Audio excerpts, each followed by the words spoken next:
Super.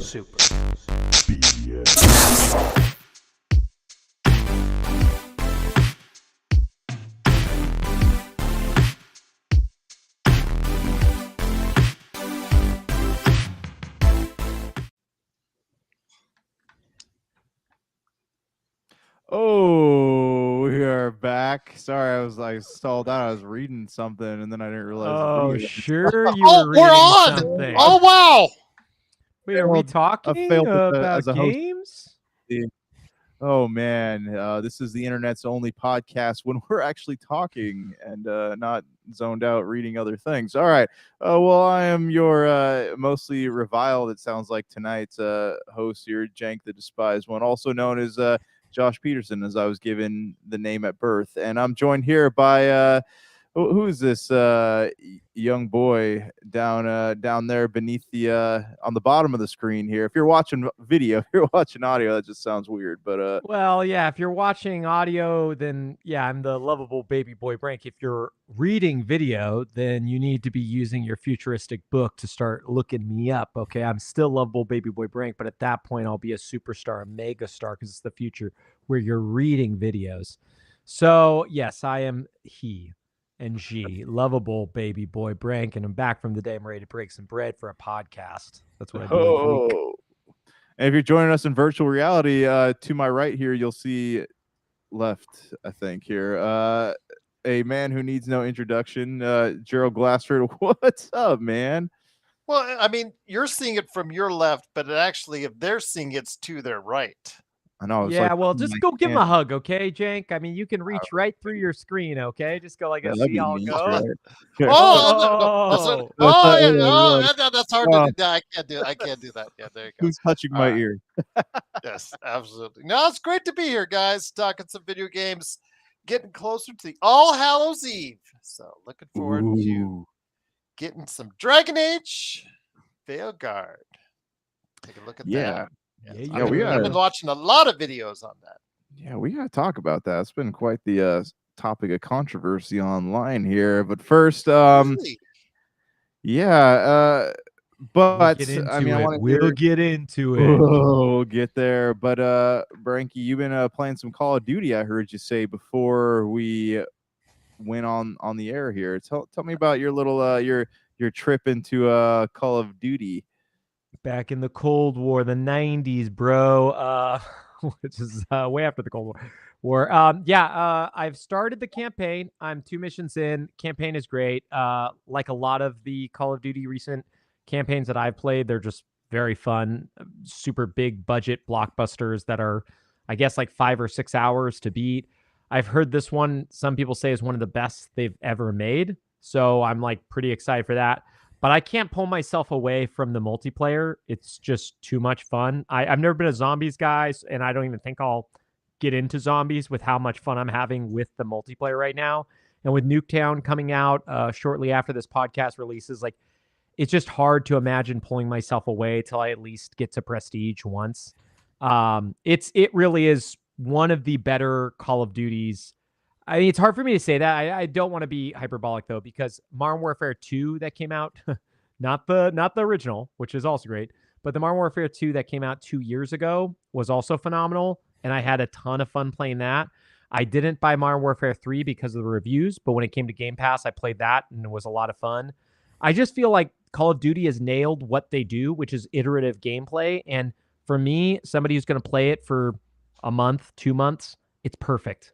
Right? It's just a fun dive into this thing where I'm leveling up the guns and I'm leveling up all the characters and I'm getting the different unlocks. And there's just every time you play, it feels like you're doing something different. So yeah, I mean, or not doing something different in terms of like it's always shooting, but you're always getting something new after and rewarded after every match. I really dig it. Do you feel like there's a big variety of like game types to play? I mean, do you feel like some are worth playing and others aren't, or how would you describe the multiplayer? Yeah. I mean, there's so much to say. If you haven't played a recent Call of Duty, then I'll try to keep it brief. Multiplayer is as customizable as you want it to be. There are, I think, 9 game modes at launch, slightly less than the Modern Warfare 2 remake, if you want to call it, or the reimagining that came out a couple years ago. There's no like Ground War, which had 16 on 16 combat, which was a lot of fun. I'm a little bit bummed they took that out. But there's still search and destroy, hard point domination, kill confirm, team deathmatch, what is it? Free for all. And they have a bunch of others. But one of the things they do wisely is at the click of X, you can choose which type of modes you want to play. So for me, I only like playing team deathmatch and kill confirmed. So I have only those two selected. So I'm not going to be in search and destroy or hardpoint or any of the other modes that I'm not interested in. For like, just real quick to talk about the game in terms of like value, it's an insane proposition. I mean, I paid nothing extra for it because I'm a member of Game Pass. So I just downloaded it and am playing it, which is insane. But even as a $70 title, the idea that you're getting what is now at this point like world-class multiplayer plus what is supposed to be one of the best first-person shooter single-player campaigns released in a long time, because we just don't get these anymore. And then from what I understand about zombies, a really, really incredible zombies mode. It's kind of mind-blowing. You kind of understand how it's the juggernaut it is, right? They've been to this well so many times and they're so good at it. I get how gamers could be over it, but yeah. Anyways, that's enough of me blathering on. If you got any questions, let me know. But yeah, it's really, really good. No, you're good. I mean, it sounds like you could almost like break the content in this game up to like 3 separate games if you wanted could. to. Yeah, I mean, if Microsoft or whoever would have been greedy, and I think they tried doing that, Gerald or someone can back me up. They had a zombies single physical release that I think was 3 games zombies modes compiled in one. Mm-hmm. Yeah. So, I mean, zombies is its own thing. Like, you could easily have, and I think it was like Black Ops 3 or Black Ops 4 or Black Ops 5, or maybe all 3 of those had movie stars playing the different characters that you could choose to play as, right? For the zombies matches. So, I mean, there's just so much. It's hard to think of this. Like, gamers, I feel like, complain about Call of Duty. Hold on 1 second. Okay, no worries. Well, we're going to keep talking. Yeah, you keep talking, my friend. Yeah. I'm not going to hold up. I'm not going to hold this train, okay? Yeah, I feel like there's a lot of complaints on the internet about Call of Duty. I don't know if you feel the same way, Gerald, but I feel like every year people complain about it. Yeah, I mean, you're not going to win either which way. I will say for me, though, last year's Modern Warfare 3, I tried to get through it on Game Pass. I couldn't. It was the campaign or the multiplayer? Campaign. It was just too meandering. I could not get into it. But I am excited. I'm excited for this one. I've heard nothing but good reviews personally. I mean, there's always going to be blowback from the community as far as something's not right here. You cannot make everyone happy. I learn this every day running all these channels. You just cannot make everyone happy. Unless you're Concord. I mean, we just want to throw that out there. Yes. Of course, never one game Concord, so we don't want nobody at Firewalk Studios is happy right now. I'll just say that. Oh, they're loving Call of Duty Black Ops 6. They love it. Anyways, go ahead. They have plenty more. Unfortunately, they have plenty more time to play it right now. But yeah, it's just at this point, Call of Duty, it is what it is, like you said. But when they get it down right, they can make an experience that few other video games can match, which is why they still, even to this day, have such a audience that comes back year after year after year. So, I mean, it's because they know what they're going to get when it comes to Call of Duty. Yeah, I think a lot of the complaint is about the serialization and yearly releases, because a lot of gamers like myself and like Jank and even like yourself, we don't really play Madden or NBA, or maybe I'm wrong. Do you play those games, Gerald? I play NBA occasionally, but not every year. Madden, I will touch those games I'll touch every 2 to 5 years. Yeah. Depending, but I will not stay with it every single year. Yeah. Sometimes I'll wait now with the advent of Game Pass, I'll just wait for Game Pass for it. Yeah. I'll just wait to get in. And if I play last year's version, oh well, I'm good with that. Yeah, like I meant to, and I never got the chance, but because EA, whatever the subscription service is called, comes with Game Pass, I downloaded NCAA that came out this year because I did love the old NCAA games, and it gave you 10 hours of free like playtime, if you will, which would have been more than enough for me. I never even got around to turning it on. Just with this year has been a wealth of games in like an area that I don't think any of us expected, because there weren't like the Tears of the Kingdoms and the other like mammoth games coming out. But between all the great RPGs and all the other titles we've talked about, it really is like, I don't have time to play it, right? And I don't want to like take over this whole conversation, but just so you understand, like where that gaming time is going. I mean, we talked about Ys 10, Romancing Saga. We've mentioned Visions of Mana, Star Wars Outlaws. And, I mean, Gerald even mentioned Dragon Age coming out like almost immediately after this release. I can't even imagine that because currently I'm still playing Persona 3 Reload on Game Pass, which came out this year, Black Ops 6, both the campaign and the multiplayer, and Metaphor ReFantazio, right? Like those games alone, that's a whole year's worth for most people. Each. Yeah. Well, for Metaphor and Persona 3, they're each over 80 hours, and Call of Duty Black Ops 6's campaign is like 5 to 10, but I mean, you could easily drop 100 hours in that multiplayer. I mean, I've probably already put in 10 unintentionally just because it's so much fun to pick up and just play one match or two matches, right? And you can like listen to a podcast and just enjoy like the run and gun dumbness of it. Like the one thing that Call of Duty does in some ways a lot better than Halo is because there's no like shields and all the other things you have to think about in Halo. It's really just like a quick, you got five bullets on a guy and they're done. If you get a shotgun shot that's right there, they're done. It's like, it's a pick up, die game. And when you're dying all the time, it's not fun. But when you get those kill streaks where you have a sniper rifle and somebody's running around the corner and then you get the other guy running around the corner and then you get the other guy running around the corner, it feels incredible. And it's a ton of fun. Yeah, it seems like more of a grounded experience compared to, Halo and some of the other I loved Halo Infinite multiplayer. I'm not like trying to besmirch it, but I will say it is a lot. It takes a lot more to get me into a Halo game than it does like Call of Duty, because every single firefight, if it's 1-on-1, those alone take a while. But if it's 2-on-1 in Halo, you lose every time, right? Yeah. Like that's kind of how it is. Whereas in Call of Duty, if it's 2-on-1 and they don't see you, you win, right? Like it only takes quarters of seconds to drop enemies. So yeah.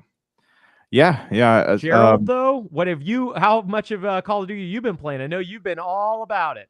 Yeah, I've been all about it. I'm excited to play it. I've started to download it on it. So in 2 weeks, when I'm ready to go ahead and play and it's finally downloading, I'll let you guys know.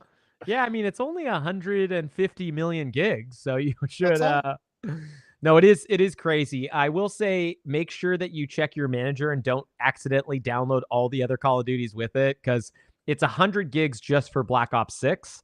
But if you download both Modern Warfare 2 and Modern Warfare 3, and I think Game Pass only has 3, so if you don't own 2, you can't download it for now. But it is I mean, that's 300 gigs for just the modern stuff, and I think you can download Veilguard and all the other ones through the downloader too. I'm not totally sure because I fell off Call of Duty for a while. Looking forward to get a chance to get into the campaign. I used to be into the multiplayer way back when. I loved the Call of Duty Modern Warfare multiplayer. I mean, I got hooked on that for quite a while, but man, I just, at this point, there's just no learning curve. There's just no chance for someone that's going to come into it cold. And that's what I think it's for future players down the line. I don't know how approachable games that have been around so long like Call of Duty will be, especially in a multiplayer format. Yeah, I think about that a lot too, because I'm definitely not a great Call of Duty player. I never was, and it's only gotten faster. And I was thinking about that just today, like what happens as I get older if I'm unable to, my reflexes are already going down, right? My reflex time. So it is a weird thing when it comes to Call of Duty. But I will say, I even think if you're not that great at Call of Duty, it's still fun to play the multiplayer. Like, I played Apex Legends for about 3 or 4 years. That was from the creators of the original Call of Duty, Modern Warfare and Modern Warfare 2, Vince Zampella and stuff. They broke off, made Titanfall 1 and Titanfall 2, incredible games. And then they made Apex Legends, right? One of my favorite my favorite battle royale and one of my favorite first-person shooters ever. I played it every day for 3 or 4 years. 4 years, yeah. But I will say one of the things that's easier about getting into Call of Duty than a game like that is that game has a long lead time from getting in the drop ship to being able to drop at a spot to finding a gun to firing on an enemy. And then if you lose, you have to do the whole queue to get back in the game again. This is Apex Legends, right? This is Apex Legends. Sorry, I'm using this. I do not like Apex Legends. Oh, I love it. It is. I think it's one of the best games. Well, it's fun, but I mean, I've tried it a few times, but it's like you said, like it takes forever to do anything. Like if the game had, it was a lot faster to start a match and, you respawn a lot faster. Like I'd probably be willing to give it more of a shot, but I've just been frustrated with it. That's why I never really got into it. Yeah, but to answer or to talk to Gerald's point, right? Hey, Call of Duty, it's a hard learning curve. The one nice thing about it is it's really quick to get in and out. So even if you are just getting destroyed, just log off, turn it back on later. You'll be in a different lobby with a ton of different people. Maybe you'll be fighting worse people. Who knows? They might even have bots in these matches for all I know to make you feel better after a while. Because there's some matches where I'm like, man, I'm just destroying these people. And that's a well-known thing that Fortnite and a lot of other companies do, where they put bots in your first few matches so you feel better, and then as you play the game more and more, you realize oh, these were not real matches. Delaying the inevitable. Yeah, but I'm just saying, people do that, so I wouldn't be surprised if Call of Duty is a huge developer, if you will, nowadays with Treyarch and Infinity Ward and the whole gang, Sledgehammer. So I wouldn't be surprised if that's in there, and who cares, right? I'm having a blast. I don't know the difference. I loved Titanfall and Titanfall 2's multiplayer, and that had NPCs running around the match. I think the only thing I didn't like was it was sometimes hard to know who the NPCs were and who the actual pilots were, because you had to find them and they'd be running around. You'd be like, oh, there's a pilot, I want to shoot him. But you'd also be fighting specters and all these other characters on the ground. Last Call of Duty multiplayer I truly loved was Call of Duty 2, Xbox 360. Oh, you mean the original Call of Duty 2, right? Not Modern Warfare 2? Yeah. Oh, wow. No, Call of Duty 2. Remember, that was one of the first titles to come out on the 360. I think it was a launch title. Yeah. Yes, sir. Yeah, I sat there and I played online with a couple of the dudes who went to high school with. People chucked those smoke grenades in there, and it's just the whole map was white. You couldn't see anything. You just gotta shoot your gun around and hope you hit somebody. Yeah, Call of Duty 2 was a lot of fun. It is definitely closer to the old Battlefield games, all of those shooters, right? Call of Duty 4, Modern Warfare, the first Modern Warfare game, revolutionized first-person shooter games, right? That is still to this day what made the juggernaut, right? Before that, the biggest shooting game was Halo. There wasn't really anything close, right? It was Halo 2. And then Call of Duty took off, and now we're in the world we live in. I personally think they've done a great job. I think Microsoft was really smart to buy Activision Blizzard. I don't know what the numbers are yet in terms of Game Pass subscriptions or sales. I do know it is the top-selling game. It's already in the UK. It already won the top-selling chart because they do a weekly sales chart. I'm sure when we find out October numbers, it's going to be the top-selling game here too. It's a different story whether it's going to sell more or less because of this whole thing. My guess is it would sell less because I might have bought a copy and I won't buy one now. But I think dollars to dollars, it's probably going to do about the same, which is multi-billions of dollars. But also the idea is how many game, I guess a level of success will be how many Game Pass subscriptions will this sell? Yeah, that's something I think that's got to be under consideration as well. Yeah, I think there's probably a lot of metrics they're going to use to judge this. I hope they find it successful. I don't think we're going to get a Call of Duty this good again for a while. Like I said, all of them have been relatively good outside of I heard Modern Warfare 3's campaign was atrocious. I played the multiplayer only, and I had a fine time. But Modern Warfare 2, the remake, or reimagining, like I said, I don't even know how to call it because it's not the same storyline as the original Modern Warfare 2. The 2 years ago, Modern Warfare 2, it was also great. And the Modern Warfare that came out in 2019, it too was an excellent title. Right. So they've had a slew of very good titles, but it is a thing where it has a lot of decay because you don't want to play the same game every single year over and over and over again and pay for it. However, now that it's part of Game Pass, if you're subscribed, you kind of just get it anyways. Right. It'd be it's like those people who subscribe to their phone. Right. And they get the new phone every year. I don't know if that's still a thing, but for a long time you could pay an extra fee to essentially lease a phone and then you get a new phone every year. This is that. It's just way, way, way cheaper. Yeah. Yeah. And it looks really great too. So I'm gonna definitely have to check that out. But dude, it is stunning. The multiplayer and the campaign specifically.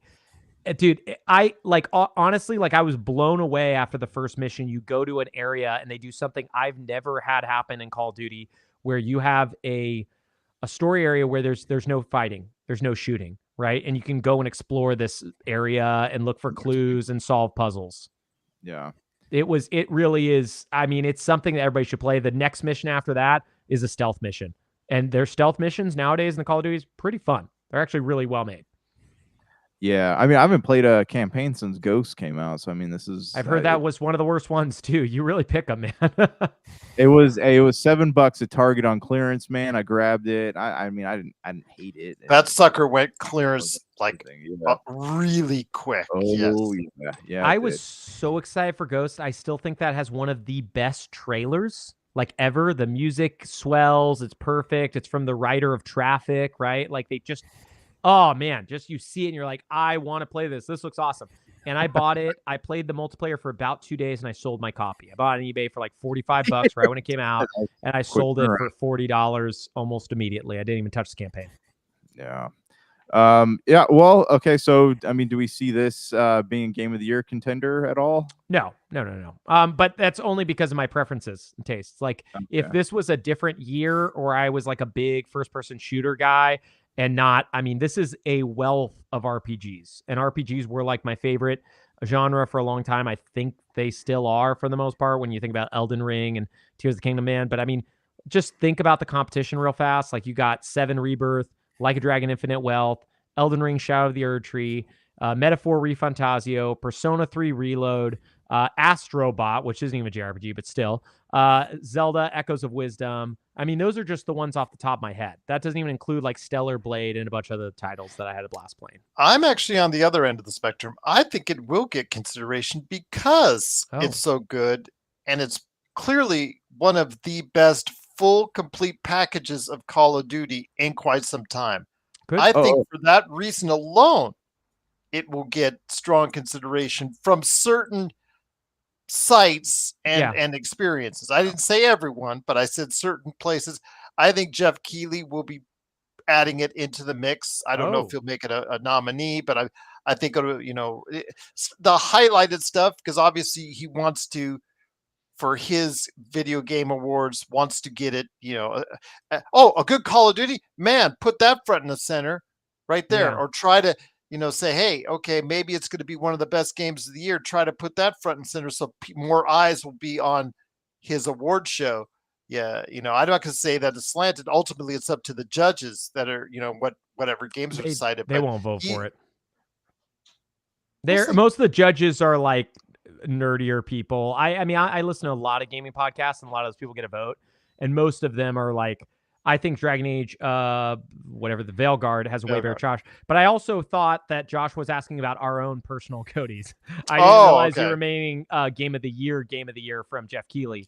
I wouldn't be surprised if it does appear somewhere on someone's, you know, like rather high up or on their list, because of the fact that it is one of the best Call of Duties in eons. If we end up doing a Game of the Year this year and we do 10 titles, it will probably be on my top 10 games, only because 10 titles is a lot. We normally do 5 just because, you know, we don't always get to play that many releases that come out each year.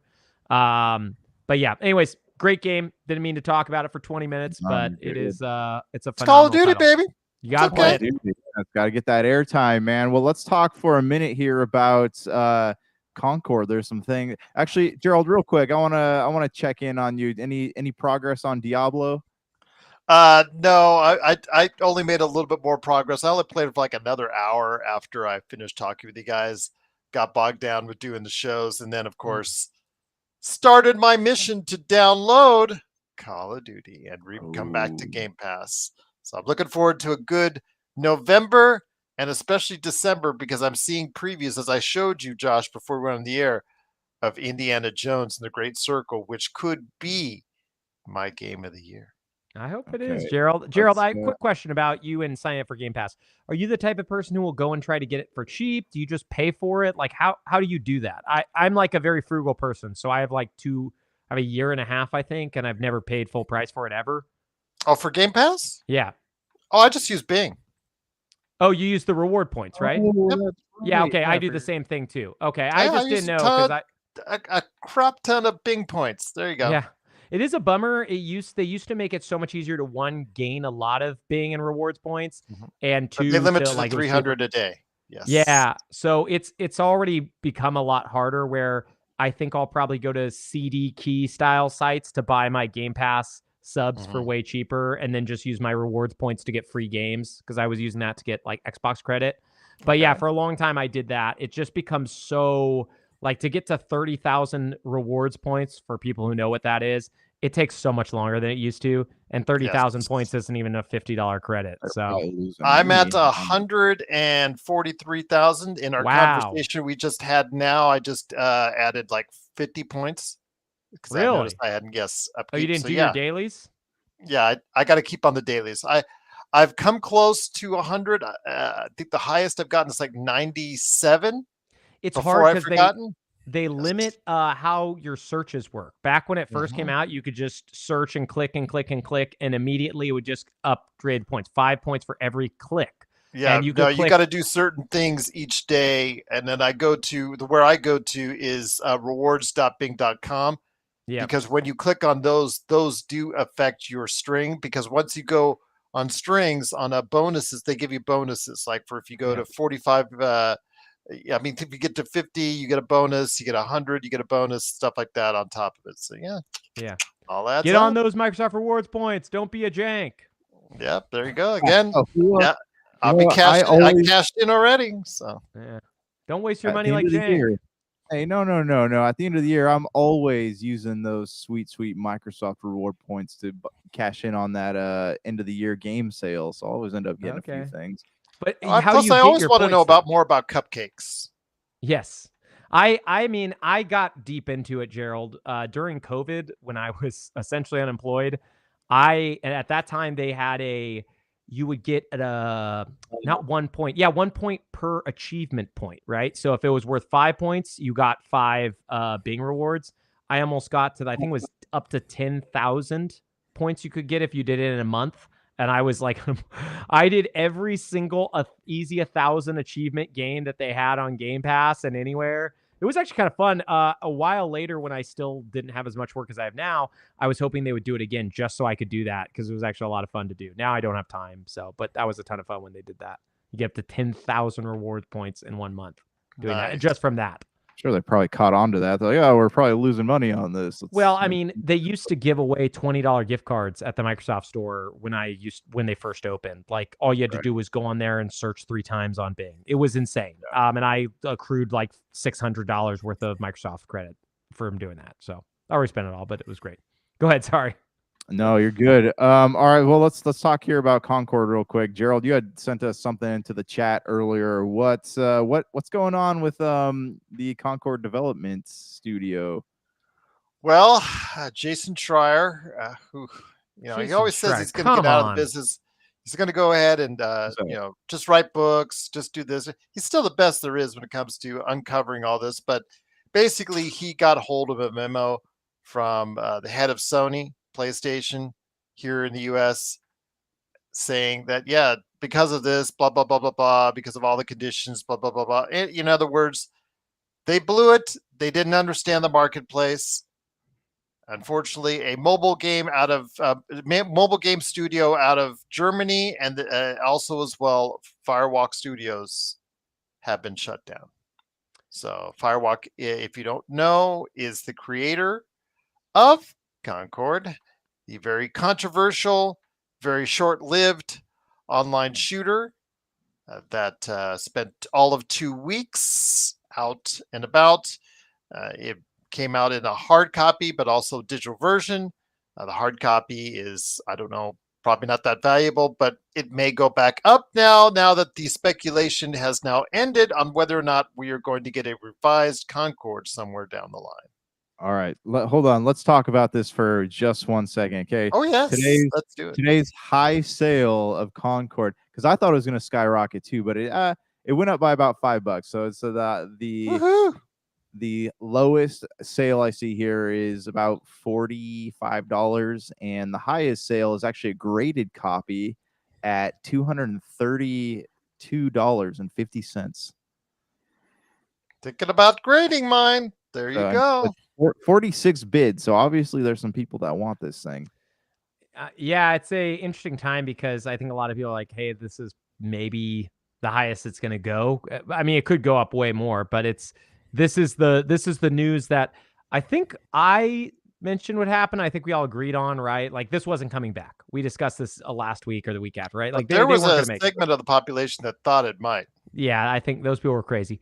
But it is really, I mean, in some ways it's sad. Like I feel really, really bad for the German It sends a developers. message, Frank. It sends a message to most developers out there that you can't mess up once. Yeah. And this game, look at this. The animation on this game, it's a good looking game.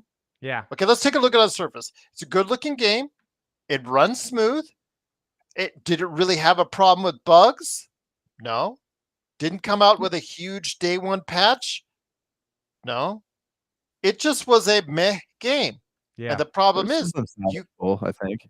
Yeah, you just can't come out with a meh game. It's just that simple. I mean, it was a game that was not a terrible game, not a great game. It was a meh game. And unfortunately, in our world, we do not accept meh any longer. Yeah, I mean, like I said, I feel really bad for the German developer of the mobile game who got shuttered, right? They're collateral damage. Yeah. They were collateral damage. They didn't even do anything wrong. They just had a mobile game and now they don't make games. For Firewalk, my feelings are really conflicted, right? Like they raised what it says here that 200 million. At least 200 million. They said it costs more. The rumor is 400 million. There's no actual proof of that. So we don't know what it costs, but we know well over 200 million, right? And that was what they had raised in 2021 before Sony bought them last April, 2023, right? They bought them a year ago. They made a game that, like you just said, Gerald, has no real issues. It's meh, right? It's not great. They did it at a point in time where no other game was trying to release, some people would say a budget title, but a priced title in a free-to-play market. And then, just for kicks, I went on there just to look at the characters, right? Because there's been a lot of complaints from people about like, these are like budget knockoff characters. I will say out of the, 16, there's like 5 decent designs. The rest of them are not good. You know what I mean? It would be like if I was coming up with a game and I'm not an artist and I was like, grab some concept art from other people. And I was like, change this. But the person was like, well, he wants it to kind of look like this. I used to do composition for music and I would like help out score some small, like little indie films that my friends would make. And one of the things they would always give me is they give me like scores to listen to that they liked, right? Like, oh, I want this, right? And they were always happiest when I essentially copied the thing that they wanted. And they were the least happy when I made something new that was very different, right? Like they liked it when it was identical to the thing that they knew and liked. And I would not be surprised if there were some bad decisions from those people where it was like, hey, make this like, I don't even know what this yellow robot looks like. There's so many different ones. Some people joke it looks like a minion. There's definitely that guy from Guardians of the Galaxy who whistles. Yep. There's several Guardians of the Galaxy characters in here. I mean, there's a Drax-like character. There's that guy. There's a character not called Star-Lord, but kind of is that guy, slightly different, right? There's lots of Guardians of the Galaxy characters here. Anyways, they're not unique or interesting, and they're not fun, and that's not even the biggest problem. The biggest problem is they released a whatever game, but you can't just release a whatever game, make a bunch of characters that don't look good, then try to sell for $40 after you've spent $300 million or whatever, right? Like I'm just guessing 300, but we'll say at least $200 million. One last real quick anecdote. When I made my first record, I spent about $10,000 to $15,000 on that. I've sold one copy ever, right? But I didn't spend $200 million of someone else's money. That's the thing that Firewalk Studios did do, right? So while I feel bad for all the developers, all the people who were like on board to make something great, and they did actually, I mean, from everybody who played it, they did great work. The game played really well. I don't feel bad for the guy who came up with the studio and was like, hey, I want to do the most derivative thing ever. Like, I just feel like I don't have pity or empathy for somebody who's like, if somebody stepped to me tomorrow and said, I want to make Call of Duty 2, another Call of Duty, I'm not going to have empathy if that person loses their job. It's just, I mean, copycats are a dime a dozen. Every time a Twisters comes out, there's 4 other Twister-based films that go direct to video. I don't care what happens to the people who don't have original creative thought. And Concord, for all intents and purposes, is a mishmash of already created products done less great. So I feel bad for the people who didn't get to make the decisions that lose their job, but the people who did make those decisions, they should feel bad. They should feel bad they led people. Herman Hulst is the guy who greenlit this. Yeah. from Well, actually, it PlayStation. was made before him, but he bought it. He Yes, was the but one who- yeah, he bought into it. He's the one who bought into it. and He's closed the it. one who kept it going. He's the one who could have pulled the plug at any point in time before it got released. But he said, let's keep it going. Yeah. And it did. And now he's the one also closing studios. So he gets to go home, get in his car, millions of dollars. yeah, drive into his, whatever mansion that he lives in. Everything's good for him. But what happens to the folks at Firewalk? Again, No, I mean, like I said, I apologize about my rant. I feel bad. all it just takes is one meh or lousy game with a lot of these studios, and they're gone. It's just that simple. Well, and that's sad. And that's very sad because before in the past, like when Josh and I, even before were playing games, you and I were, 2000s. Studios in the 2000s were allowed to mess up once or twice before they were able. But the budgets are so much bigger. We're playing with a way bigger game. What they should have done, and I mean, shoulda, woulda, coulda. We're I'm being an armchair quarterback right now. They could have done a lower budget game for the first game from this company. A lot of people don't want to do that. But they were, like you said, they were in the process of creating this game. Yeah. Well, this is what I was going to ask you guys. Like, do you think that, because there are a lot of, I guess, like mediocre shooters out there that have, a campaign at least that lasts, 5 or 6 hours. And it's got a multiplayer that doesn't revolve or rely on the live service model, and it still floats out there. It hasn't been canceled or anything. Like, there are games out there that are allowed like that are allowed to exist. Do you think if they would have gone that way with this, that it would have had, I mean, not like a longer life, but it would have been something that at least gained a little bit of profit back? I mean, it could have at least survived. They didn't have to pull it offline. I mean, Concord will be like Song of the South. I mean, you're essentially, even crazier than Song of the South because you can never play Concord again. Concord will only live in video form. That's how crazy it is. If they would have just released a single player or anything else with it, or some offline multiplayer even, like, I think you could still play the original Titanfall. I could be wrong about that, but you could at least play Titanfall 2, right? Because there's that campaign. The problem when you do these games where they decide to do like a multiplayer shooter only, and this goes for Apex Legends, Fortnite, all those games too, when the fan base leaves, the game ends and there's nothing for you left. All the money you spent, everything that you've done in there, it's over. So hopefully you enjoyed the ride because the ride's done. Now, Concord's ride was just incredibly short. So, but yeah, they should have done, I mean, truly, I think if they would have done a single player campaign, I think a lot more of the Sony people who enjoy Sony games would have got behind it. And I think truly what their problem is they decided to do something that is not one of their strengths. As for all intents and purposes, the company's supposed to be very good, but they decided to enter a market at a time when, I mean, there's so many issues. We could literally go on about this for days, whether it's the economy or 90 other things. But I really felt like this was a big mistake from the higher ups, from the people who decided to make this game, from the people at Sony who decided to purchase this studio, and then from the people who decided, hey, we actually, we're going to take backs. We're going to go back, and we bought you a year ago, but now you all lose your jobs.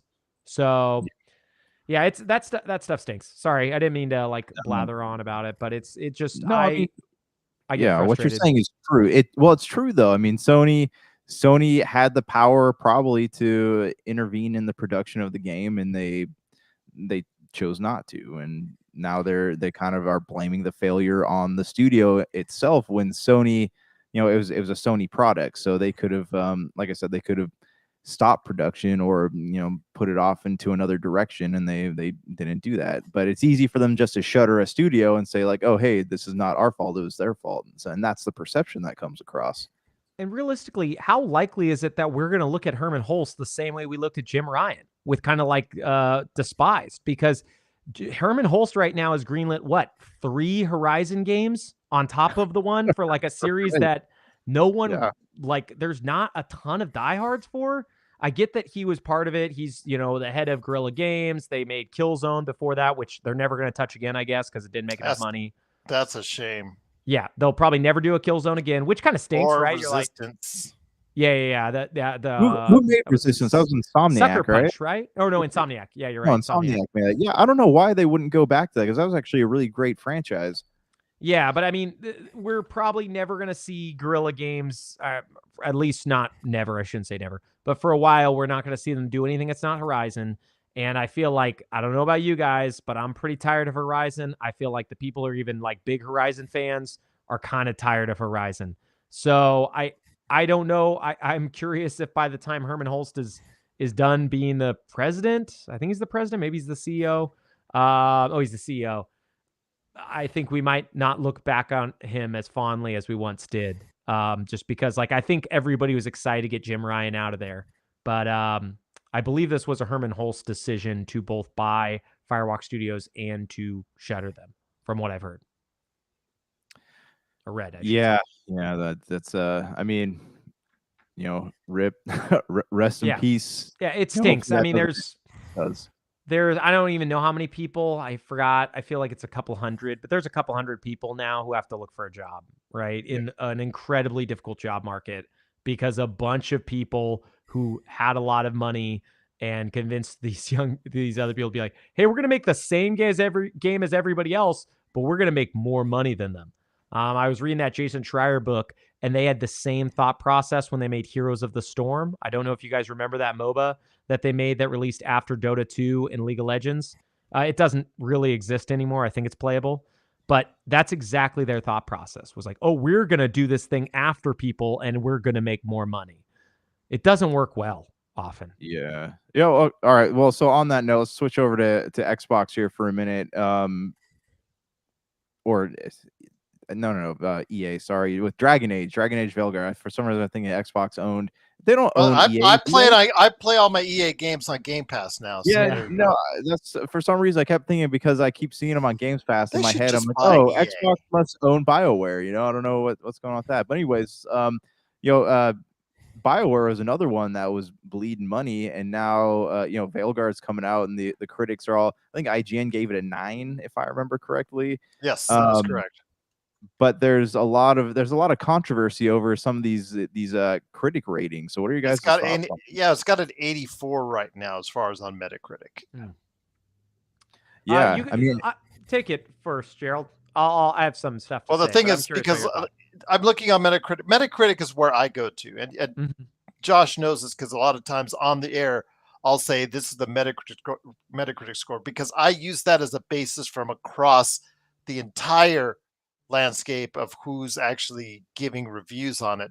For instance, Life is Strange Double Exposure just came out as well this week. That was given a 9 by IGN, but the overall Metacritic is 73. So obviously there's a lot of across the, all over the place. That's as far as across the board ideas on it. Call of Duty Black Ops 6, 85 is the Metacritic, which for a Call of Duty game, as we just talked about, is a pretty damn good score for a Call of Duty. It has not been that high in quite some time. So that's when something like that though is a genuine score. Like I'm seeing a lot of whispers going around the internet of people not so much accusing, but maybe like hinting at the fact that there might be some like paid reviews going on here in the case of it's interesting. Then you look at it. Another thing to look at is how many reviews have they gotten of Call of Duty Black Ops 6. Strangely, and I'm only saying it's because 16. Yeah, it's weird. Yeah, it's 16. But maybe that's because they want to go ahead and give the review on it as a total package as opposed to what. And they didn't send it early. Yeah, and did because they wanted to be first, so they gave you the campaign first, then they give you the multiplayer first, next, and then they give you the zombies. I guess a lot of them are waiting to go ahead and give you a full package score, which I definitely respect that. But there's 51 critic reviews already, Josh, on Dragon Age. So 84 is a pretty strong indication that it's a solid game. It's a really, really solid game that people should be interested in playing. Yeah, there's the thing that I'm always curious about, right? Because so if you look at GameSpot, they gave it a 7. I ended up watching the reviewer for IGN. That game looks beautiful, by the way. Dragon Age? Yes. Oh yeah, it does. It does look really good. Incredible. I will say there's some stuff to look for. So there's a well-known reviewer on YouTube called Skill Up, right? And I watched Skill Up's review because I watched a lot of the IGN one. I'm like, wow, is this going to be unanimous? Is Dragon Age the Veilguard going to be one of the best games of the year? Let me go. And I searched review, right? And Skill Up is a very, very popular YouTuber. I mean, this video has over 1 million views, 1.2 million. And one of the things Skill Up started with that made me a little bit concerned, especially in the modern age, is this perfect quote. And I watched a lot of his video, and it seemed to definitely mirror this. He said, "Every interaction sounds like HR is in the room." And from all the interactions I saw in Dragon Age the Veilguard, they all had this tone of like kind of meandering pointlessness, right? Like one is you kind of play a parent to these your compatriots or whatever, where they argue about their pets or things like that, and there's doesn't seem to be a lot of substance.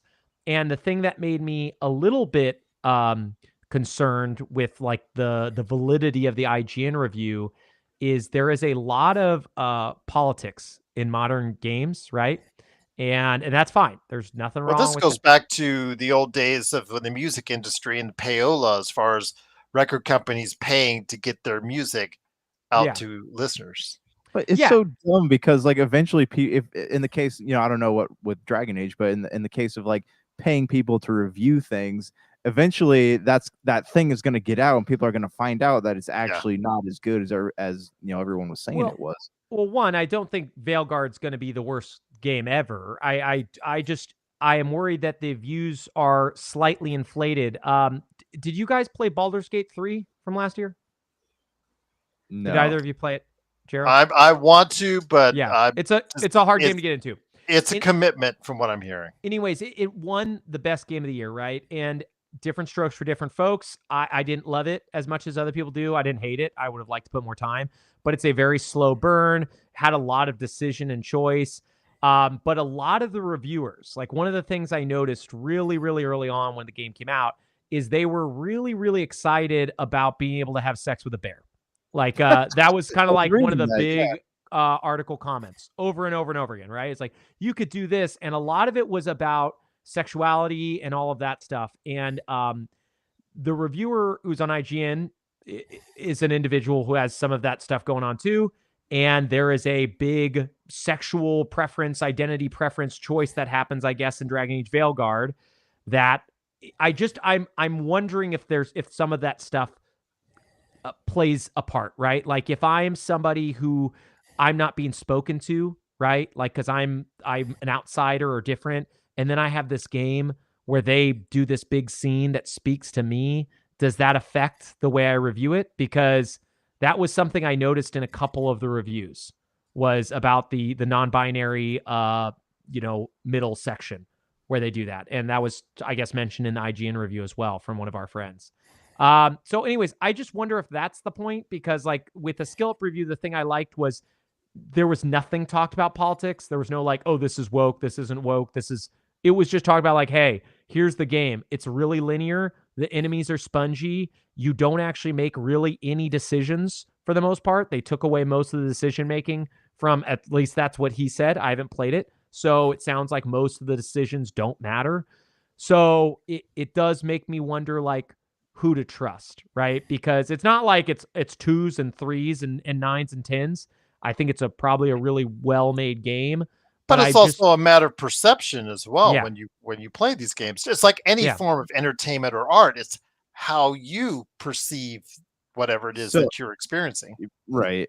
And that goes to the bigger question. Like when this is released, how is the common gamer going to perceive it? Because I mean, you're right. There are a lot of, I guess you'd call them identity politics in games now. And it's hard to say. Josh, our major disagreement of all time, King Arthur. You think it's the greatest thing since sliced bread, and I think it's absolutely one of the worst pieces of drag I've ever seen. I'm gonna lean with Gerald. I didn't finish it. It didn't seem very good. I don't know if it's like as bad as Gerald thinks. Like I watched some of it. I thought it was fine. But it was like I didn't finish it. Charlie, right? And you gotta admit, Josh, Charlie Hunnam looked bored. He looked really bored. So okay, I mean, this is a whole other rabbit trail here, but he actually said if there was one movie in his career that he could redo, it would be that one because I guess there's something happening behind the scenes that was really messing everything up. So There was some I bad mean, green screening. yeah, It was.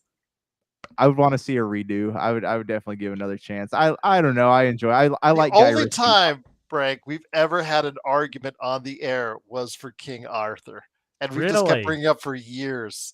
Yes. So for me, Josh and I don't agree on a lot of things. I think Alita Battle Angel is a pretty bad film. Like I laughed when I thought that Josh liked it. I forgot I enjoyed that. Yeah, I would give it a slight thumbs up. I like it better than you did, but I don't think it's like yeah. you know. I'm not giving it an Academy Award win. You know, those eyes. Yes. I don't even know Played how by I ended James up. Cameron, guys. He's just poops gold. Yeah, I just I don't got even know beyond how the eyes. I thought it was actually okay. I don't even know how I ended up at that movie, to be honest with you. Like it was so like it's not a movie. The group I went with, none of us watch anime, and I guess it's a manga, and it just wasn't that exciting. Maybe if you were a big fan of the manga, I'm sure it's there. But anyways, Josh and I don't agree on a lot of different things. But King Arthur, like I said, I didn't finish it. I did finish the World of Warcraft movie, just to give you an example of what I'm willing to finish, and I think I may have enjoyed that more than King Arthur. I saw that in Orlando. Yeah. My wife still likes it to this day. She actually rewatched it earlier this year on Netflix. I think it's better than King Arthur. I don't remember any of it. I liked it when it came out. It was fine. It was not as bad as everybody talked about. It was not a good movie, but it wasn't like the worst thing ever. Yeah, it had the guy from Vikings in it. That's all I remember. I think I was green when I was coming out of the theater. I'll just say you're that. Sick. I love. I'm a big fan of Duncan Moon, David Bowie's son. Harold cosplayed as Shrek when he went into Warcraft. No, I was actually as me. I came out as Shrek after watching that movie. What's David Bowie's son's name? Duncan Jones. Yeah. I really liked Moon, the movie he did with Sam. Oh, yeah, that was Sam Rockwell. Yeah, Sam Rockwell. That movie's incredible. So I was already kind of a big fan of his. The World of Warcraft movie got dunked on so hard that I went in with next to no expectations. And honestly, I thought it was way better than people said. I thought it was actually going to have a sequel, to be honest with you, because it made around $450 million worldwide. And I thought that was just enough. Like the Uncharted movie. The Uncharted movie and the Warcraft movie made around the same worldwide, but yet Uncharted was the one that got greenlit for a sequel. I was kind of. I think the World of Warcraft movie probably cost more, and they probably saw diminishing returns. I mean, there's less subs for WoW nowadays than ever. Uncharted, I feel like. What? Tom Holland. Yeah. You know, he has something to do with it as well. This was his. Yeah. This is his. I guess I want to do this project. I want to be Nathan Drake. There you go. I actually thought the Uncharted movie was pretty fun. I don't think it's like an all-time. I don't think it's as good as the Last of Us TV show when it comes to like gaming. You know, what's the best gaming media or Fallout, right? But I thought it was fine. We watched it on a streaming service. I enjoyed it. It's like a Oceansy style heist film. Definitely not as good as the Oceans films. But do you know what I mean? And they just don't make a lot of those. So I'm always a big fan when they do come out. All right, so sorry, didn't mean to no, you're good. You're good. Anyways, about Dragon Age, just to wrap back around real quick, I am gonna probably pick it up at some point, but I will say I'm probably gonna hold off. And a big reason why I'm holding off has less to do with identity politics and more to do with I thought it was semi-open. I did not know it was a ultra linear game. When I found that out, I was a little bit disappointed that they removed like all of the openness from Inquisition. So I don't want another God of War. And not that I hate God of War, but I just don't really want it to be that game. And that's what it seems like it is. You just don't expect that from a BioWare game. So, I mean, either it's possible they took away a lot of like the openness of it because they're trying to tell a more concise story. Give me the Mako. Right. Honestly, I'm one of those Mass Effect 1 Mako defenders. I loved that game. And I even still this day was like, hey, I had a blast driving the Mako. People are always like, that sucked. It's the worst thing ever. And I think they brought it back in 3, but I actually really, really enjoyed everything about Mass Effect 1. When that game came out, I was like, this is insanely good. Everybody being like, the Mako is bad. Those are all the gummy ship is bad people too. I'm like, guys, let people try dumb stuff in games. Don't even get me started on the gummy ship. I love the Mako, but the gummy ships, man, like the Those You were a pissed gummy me off ship to stan. You no love gummy end. ships. I You eat could 'em. not Nom, nom, nom, nom, stand nom. it. Yeah. I remember getting online and like ranting about, and everyone just kept saying, "You just don't understand what they're trying to do." They're trying to irritate me, and they succeeded. The gummy ship is not nearly as bad as the people who hate it think it is. It's not good, but it's just so funny to see people get so angry about it. It's not as bad as Kingdom Hearts 3 not letting you save anywhere. Anyways, I didn't mean to detract us. It's hard because I'm a big Dragon Age Inquisition fan. And even the IGN reviewer, take out all the identity politics. One of the first things they mention is this is not as, or we all thought Dragon Age Inquisition was good at the time. We were wrong. It's not so good. Right. So it's like, oh, if you That was their game of disagree- the year, if I Yeah. remember correctly. Yes, yeah, but for this reviewer, they were saying that it's not as good as we remember.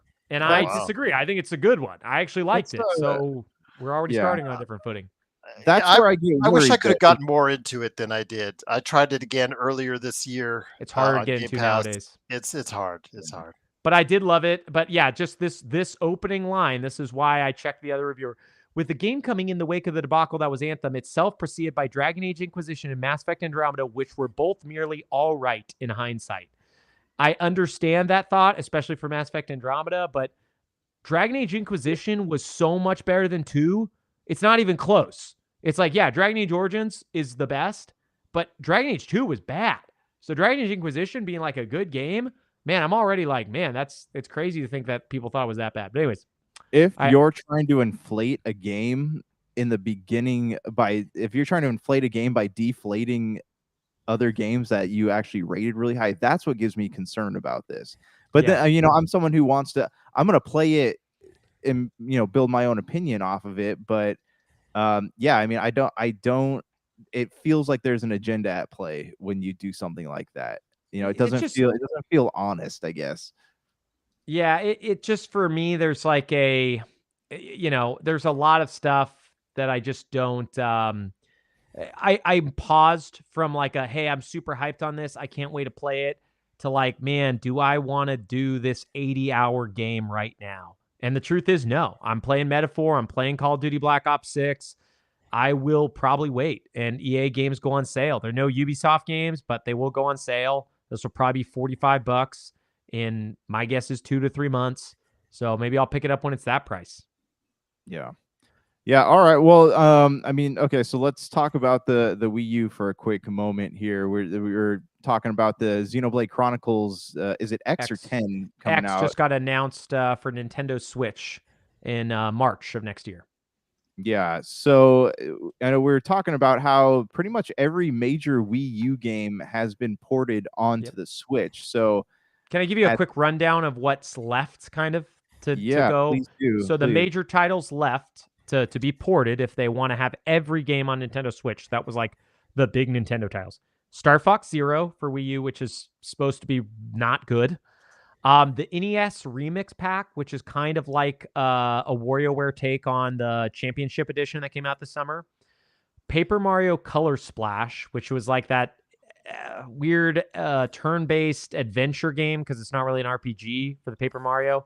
Yoshi's Woolly World, which I thought was on Switch, but I guess it's different than the Crafted World. Crafted Yarn. Yeah, Crafted Yarn, I think. The 2 Zelda ports, Twilight Princess and Wind Waker, which I guess are remasters. An Animal Crossing like board game, and then a bunch of third parties like Watch Dogs and games that are already on tons of other things, and Kirby's Canvas and like a game in Wario, not even like a really full WarioWare game. And then honestly, the best game, which I don't think will ever get ported, is Nintendo Land, because that game required the gamepad. That's what I was going to ask. How many of the games that you named, you have to use some function on the gamepad to play them, or to make them, play fun?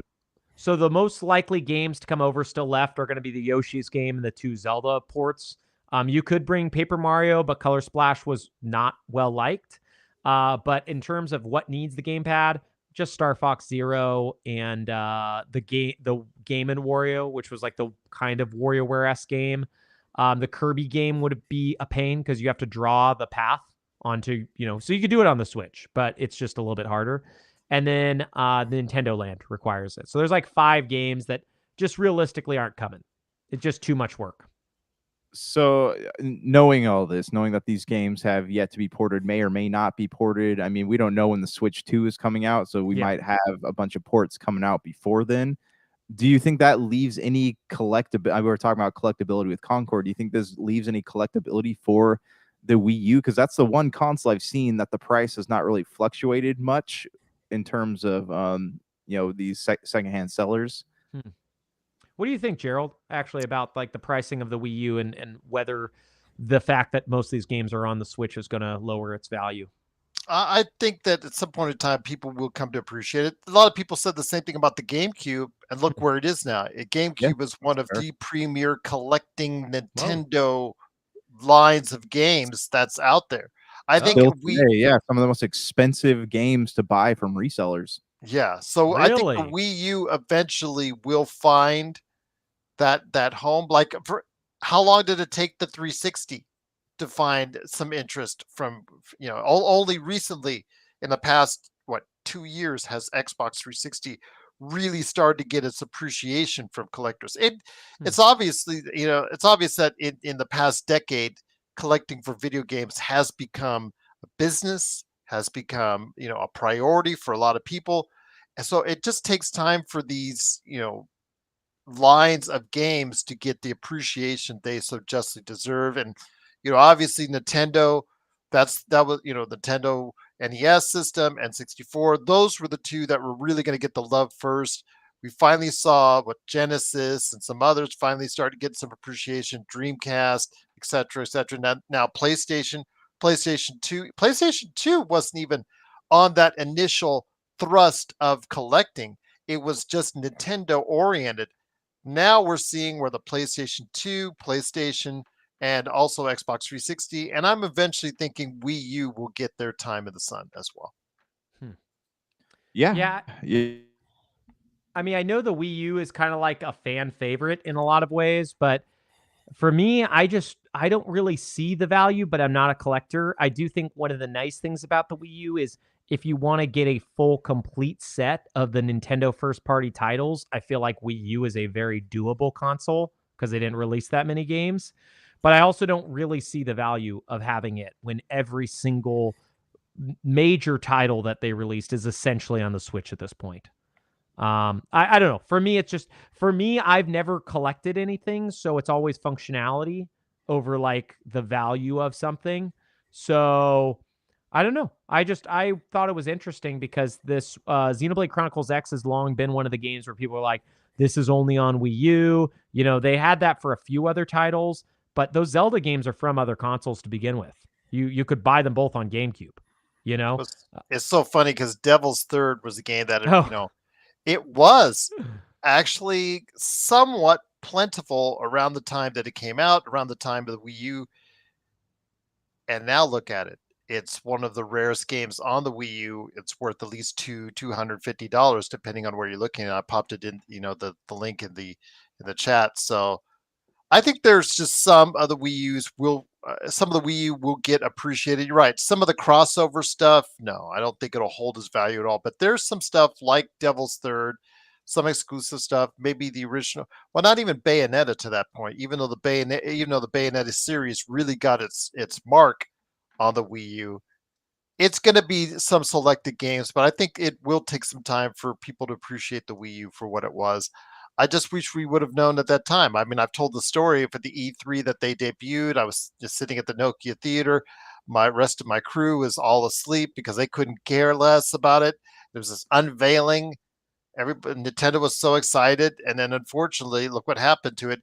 It was, and I think it will be thought of at, historians going forward as a system that was probably ahead of its time, that people just didn't get. But unfortunately, now a lot of that technology is now a regular part of what we do in gaming. And it's small. It's more compact too. Mm-hmm. So Xenoblade Chronicles X, you gonna pick up a copy, Gerald or Branky? I'm not a big Xenoblade fan. It's been really hard to get into. Those games have such high collectability though. So I have Xenoblade, the definitive edition, Xenoblade Chronicles 2, and I haven't finished either of them. You know, I end up starting them. I get like 4 or 5 hours into them, and for some reason just stop. But X the special edition, by the way, is yeah, the one that's okay. collectible. But Oh, okay. these games hold value really well. Like Xenoblade Chronicles 2, I think the cheapest copy I've seen on eBay is probably around $80 to $90, and you know that was what, a $60 title when it came out. So you know, if that tells you anything, you have it 3 or 4 years from now, the value is probably only going to go up. Yeah, I mean, I'll probably pick it up only because I have the other 3 on Switch, right? But it is a game where it's like I always lie to myself that I'll actually play it, and then I never get around to it. You know, it's just they are 80+ hour RPGs in a world where there are so many fun, fast 80+ hour RPGs to play, on top of games I never finished. I never finished Red Dead Redemption 2, right? I don't know what you guys, if you finished it or how far you got. I had a lot of issues with that game when it came out. I thought it was plain boring. But I come to enjoy it, and I'd like to finish it, right? So it's like, it's hard to think about, let me go through all the Xenoblade games. But that being said, Nintendo has that deal I mentioned where you spend $100, you get 2 vouchers, and you can get the $100 for $90 from Costco. So for $90, you can get 2 digital games, right? So you can get them for $45 each. And maybe I'll do that and get Donkey Kong Country and Xenoblade or something. I don't know. We'll see. There's still a lot of other games that they'll probably have releasing next year with the hopeful Switch 2. All right, last thing I want to get in before we call it a night here. Gerald, you had mentioned the Indiana Jones and the something circle. Great Circle. Great The Circle. Great Circle. And the Great Circle of Doom. Should know more about this, but what did you think about the gameplay footage they put out? The latest gameplay footage just makes me even more excited. Again, I'm a huge backer of what the Wolfenstein creator, id Software, that they've just done a tremendous job before in the past. I love the Wolfenstein games, and they could have easily gone down the same road of just run and gun. And I know that's what you talk about. Do you pick up a pistol? You can use a pistol. You can use various weapons in the game, from what I'm told, as far as guns, various guns, what that you have the ability to go ahead and use. But doing so may not always be in your best interest, because it may alert too many bad guys to your location and get overwhelming. So they're treating it more in the sense of a stealth game, which I think to a lot of people might be very interesting to see. But just the way that he's going to get himself tied into this adventure, it emulates some of the best, I feel so far from what I've seen, some of the best of Indiana Jones instead of some of the worst of Indiana Jones that I've seen. And I'm wondering if this, I think Machine Games. Machine Games, yes. I think they were originally Starbreeze, which made Chronicles of Riddick. I want to say this was that team. So yeah, I said it's software. It is Machine Games. Yeah. Oh, you're good. But I think that makes me a lot more hopeful, because it does seem it's not going to be about like gunning, which the Wolfenstein games were. But like Riddick, if you remember, I don't even think there's a gun in that game. No, everything is first-person melee combat. Yeah. Oh, but I like the Wolfenstein games because you go run and gun. But for those reasons, I just like the dynamics and their storytelling that Machine Games put out there in the Wolfenstein games. But I really think that that type of philosophy wouldn't fit 100% in Indiana Jones and the Great Circle, because he only uses his pistol during certain key moments of each of the films. And in doing so, I think it makes him much more special. And for the most part, fist fighting, using the whip, using stuff in the environment that you could pick up and hit people with, those are things that are more akin to what Indiana Jones did. And like I said, the better movies, number 1 and 3 in the actual pantheon of Indiana Jones films. Do you know what'd be cool is if they had like in God of War, how you could use Atreus, if they had a function that lets you use what's his name, Short Round. Oh yeah, you have him going. Yeah, that would have been pretty rad. Oh man, that would be funny if they did just for like one level, just kind of like to mimic and mock God of War. Just because I hated how, and this is something that Sony did for the last few major games, where they would either have the character speak out loud or have other people just solve puzzles for you. And it became like a thing that a lot of games did. I hate that so much. I hate the idea of walking into a room and someone's like, "Hey, look over there," and you're like, can I have like a second to try to figure out where I am before you solve the puzzle in the game? The only thing I'm supposed to be doing here. Yeah, I know I think so. There's some sort of update to a more recent game that took a lot of that stuff out because people were complaining about it. Yeah, they did that for, I think it was Ragnarok. I don't know Yeah. if they ever fixed it for Forbidden West, but yeah, they let you choose how frequent the solutions or the tips were, right? Yeah. But yeah, I'm pretty excited. I mean, the cool thing about Game Pass is like I don't have to be ultra excited or willing to invest. Like it's gonna pop up on the service. So I'm gonna download it and play it. Right. Yeah. Like that's the thing I've dug about Microsoft's thing. Now, I still love, I've argued this in previous episodes. Like, I still love the idea of people buying games. I'm still thankful lots of games come out at price and not everything's a subscription, because then I'd be in the hell I'm in when I try to find a movie and I have to go through 10 subscription services to find whatever I'm trying to watch. And then if it's not there, I just don't watch it. I'm thankful that this is the kind of the only real subscription service. The others are kind of not working, right? Ubisoft and the EA one aren't doing super well on their own. So, and I'm glad Sony's still doing the premium model and Nintendo's still doing the premium model, because it does make this feel special, right? Like Call of Duty Black Ops 6 is a special game. I didn't have to pay for it. I'm having a blast. Yeah. I mean, and it sounds like between now and Christmas, we'll be getting a lot more to mess around with too. So that's good. Yeah, the other stuff we discussed it last week, but like Flight Sim and there's another big one in November that I can't remember. Or another Microsoft one in November. Yeah.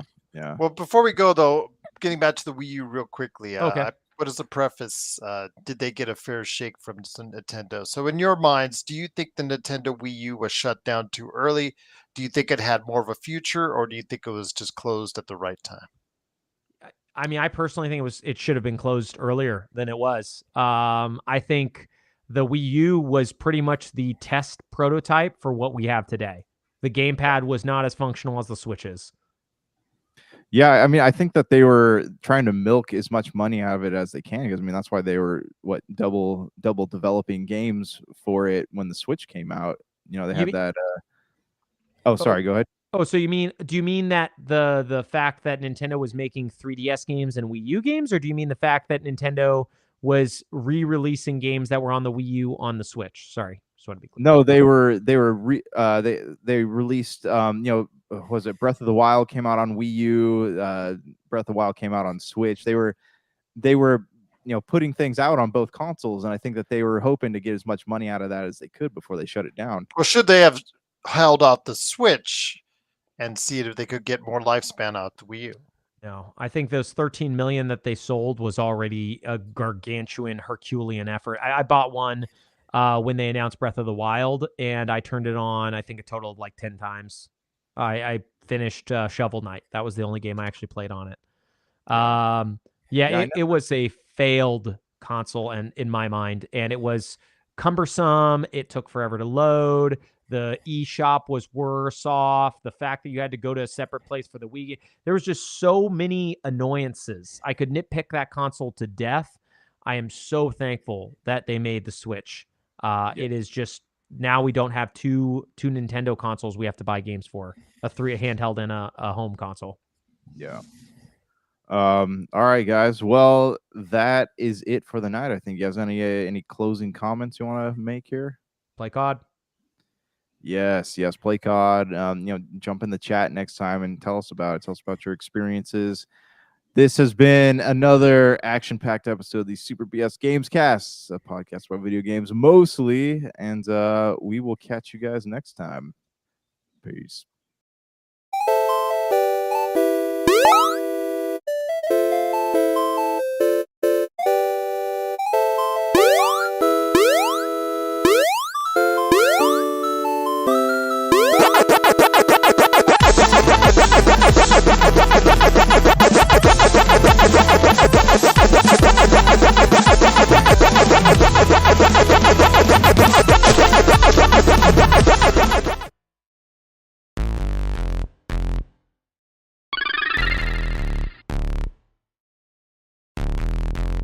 Super. BS.